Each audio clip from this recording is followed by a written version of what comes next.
Desatero pro zdravé meruňky s Ludo Vašom, z Domov stromou. A s Karolom Marouškom, hodinový sadaš. A jako první a je poslední čas, než nám ty stromy rozkvetou, seberte si ze stromů monoliové mumie a už ne pod strom, ale do pytlíku a do popelnice s nima.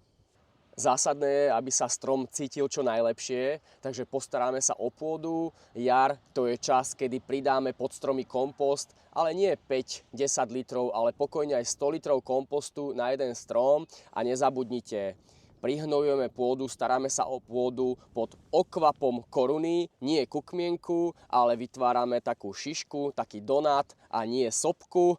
Takže kompost na pôdu. A nezabudnite, kompost vždycky prikryme buď slámou, štepkou alebo listím, aby bol v tme, aby mal vlhkosť, aby mohol pôsobiť pre pôdne mikroorganizmy.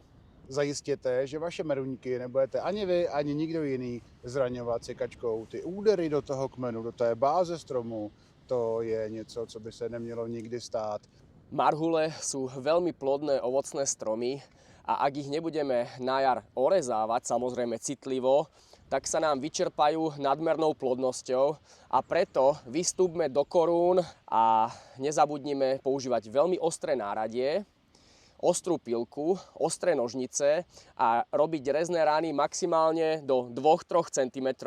Rány, ktoré sa dokážu zahojiť a môžete pokojne počkať s rezom až po prípadnej infekcii moniliózou, keď vidíme, ktoré časti sú spálené úžehom a ktoré sú zdravé. Po reze skontrolujeme prierez dreva, ten musí byť čistý, zelenkavo biely, ten ponechávame a všetko napadnuté odstraňujeme. Marhule majú ešte dosť sily, aby obrazili, aby zvitalizovali a vtedy vlastne zamedzíme vysychaniu veľkých konárov, ktoré vlastne vedú k predčasnému úmrtiu marhul. Když jsme u toho řezu, existují 3 termíny řezu meruněk. Ten absolutně nevhodný v době, kdy strom není schopný ani hojit a ani bránit ty rány proti infekci. To je období dormance. Pak máme období rašení, to je právě teď.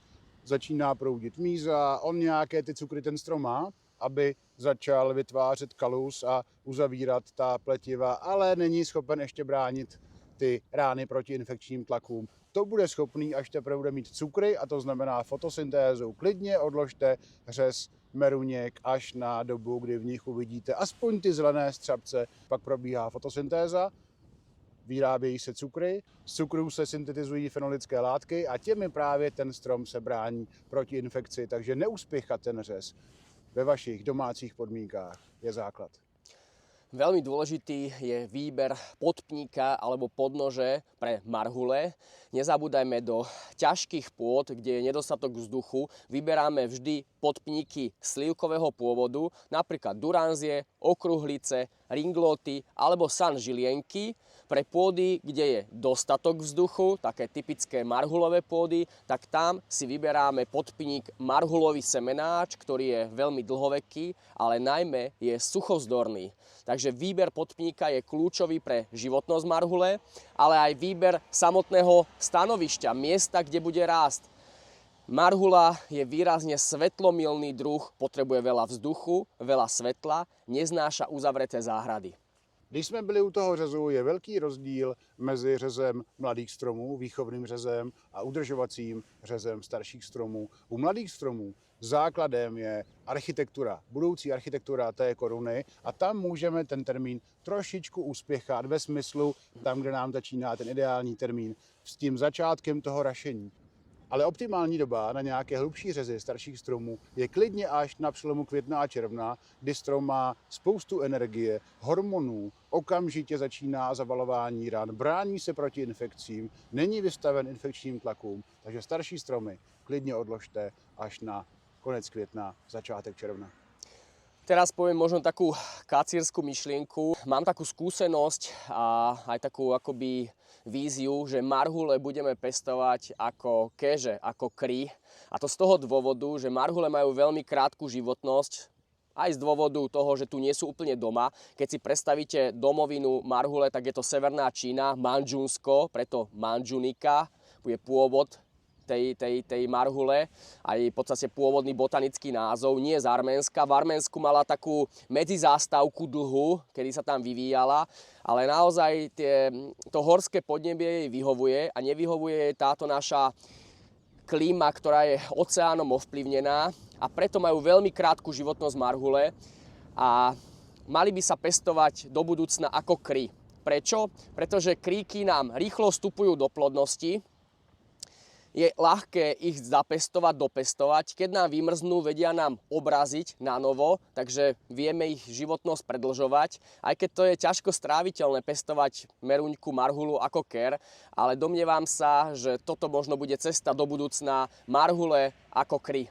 Když jsme u toho plození těch mladých stromků, dejte si pozor na to kvetení v tom úplně prvním roce, kdy vám ten stromek zakvete, blízko u toho kmene. Já v případě mladých stromků tyhle ty kvítky ruším. Nenechávám kvít strom tam, kde v případě infekce monoliózy dochází k poškození toho základního konstrukčního prvku toho stromu. Protože infekce monoliózou právě v tomhle místě může zkomplikovat tomu stromu celý život. A nejenom infekce monoliózou, ale ty následné sekundární, terciální infekce v tom místě, kde se vám ta monolie z toho kvítku prožere přímo do kmenu nebo přímo do bazálních částí kosterních větví. V súvislosti s marhulami poznáme tzv. šítov rez. Je to rez, ktorý aplikujeme naozaj len pri marhuľách, ale aj pri niektorých slivkách a ringlotách, ktoré nám vytvárajú dlhé letorasty. Treba povedať, že zásadné je robiť šítov rez len na marhuliach, ktoré nám rastú v tom kvietnu už aspoň 50 cm letorasty. Takže naozaj to nerobíme pri starých marhuliach, pri marhuliach, ktoré sú zababčené, pri marhuliach, ktoré nechcú rásť, ale pri vitálnych marhuliach, o ktoré je postarané.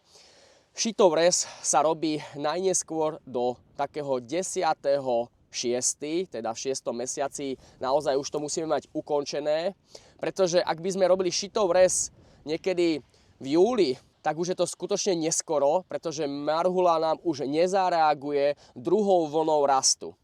Takže v čase, keď sa uzatvárajú známky v škole, deti ešte stále chodia do školy, vtedy robíme šítov rez a ten pozostáva z 2 krokov. Prvý krok je presvetliť, aby bola konštrukcia meruňky marhule jednoduchá.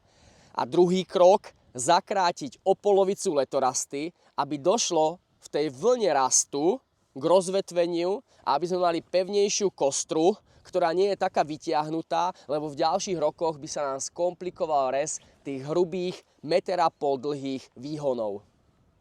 A velké téma monolióza čeká nás všechny nebo naše stromy infekce monoliózou a to, co si nemůžou dovolit velcí sadaři, ale vy určitě můžete na svých zahradách. Cokoliv se vám projeví vadnutím listu, okamžitě stříhejte o 5 cm, o 2-3 listy hloubžaté větvičky a pokud se vrátíte po 2-3 týdnech z dovolené ke stromu nebo na chalupě a vidíte svěšené listy, stříhejte klidně 20 cm. Ta infekce je rychlejší než to vadnutí listů a je to odrůda od odrůdy, počtu řezů, v každém řezu je fenolická bariéra a některé odrůdy zvládnou tu infekci zastavit u 2letého dřeva, některé klidně až u 4letého. Takže zanedbaný řez těch infikovaných větviček může vést ke ztrátě části koruny nebo klidně celého stromu. Takže co se svěsí, to musí pryč. Ak by sme sa vrátili 2-3 storočia späť pri pestovaní marhul, tak by sme zistili, že marhule sa nevrublovali, neštepili, neočkovali, ale pestovali sa priamo z kôstky, z pecky.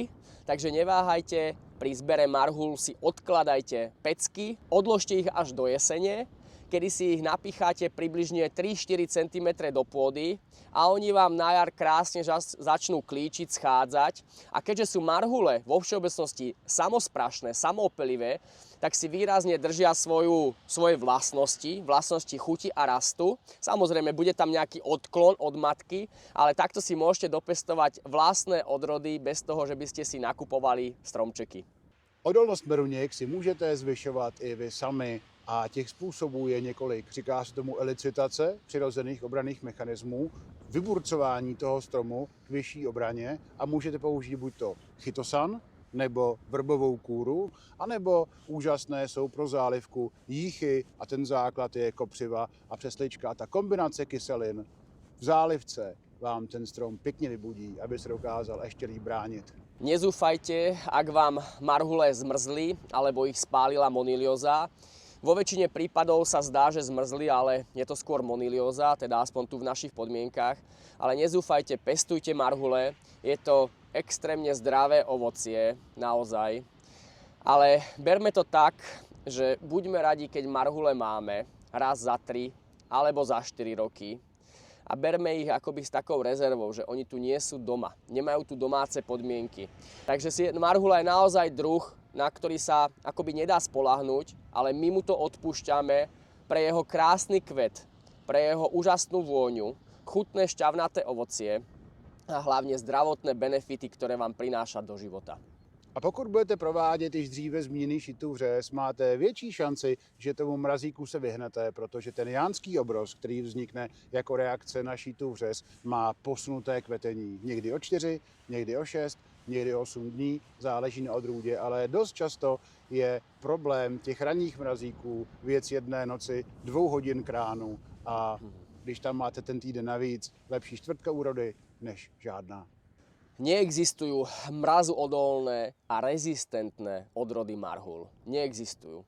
Aj keď sme si v minulosti mysleli, že niektoré odrody sú odolnejšie proti monilióze, tak sa ukázalo ako nepravda.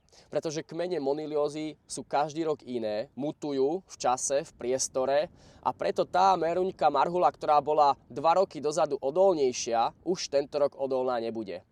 No a ten základ pro zdravý strom je samozřejmě výběr vhodné podnože a vhodné odrůdy pro vaši konkrétní zahradu, konkrétní půdu, nadmořskou výšku a to vám neporadí v nějakém zahradnictví. Najděte si školkaře, který tomu rozumí a který vám s tím vždycky rád poradí. Já doporučuji domovstromou.sk. Ještě tam pár mruněk zbývá, ale vůbec se nebojte, počkat si na podzim, na tu kompletní nabídku. Mezitím pátrejte, zkoumejte, ptejte se. Už teraz sa pripravujte na jesennú podzimnú výsadbu a najlepšia príprava je vedomostná, takže na kurze u Karla, pretože vedomosti to je poklad, ktorý vám nikto nezoberie a ktoré skvalitnia vašu záhradu a život vašich blízkych, pretože budete rozdávať koše ovocia. A i když se nám blíží studené počasí a možná i sníh v nejbližším týdnu, máme tu jaro a s ním akci Bezva jaro, kde si můžete se slevou 45% pořídit mé kurzy, účast v jarním klubu nebo účast v ročním členství, to znamená celý ten rok, jarní, letní, podzimní klub, všechny přetočené kurzy a to všecko se slevou 45% se slevovým kódem Bezva jaro na mém e-shopu. Odkaz najdete v profilu anebo v komentáři tohoto videa. To je značná zľava, to musím uznať. A domovstromou.sk, to je váš dodavatel zdravých, pěkných stromů. Ale hlavně, kohokoliv se zeptáte, tady v té školce, ten vám rád a odborně poradí. Mějte krásný den, dejte sledovat, pokud mě ještě nesledujete a nashledanou tady ve školce anebo v jarním klubu. Dovidenia, nech sa vám darí.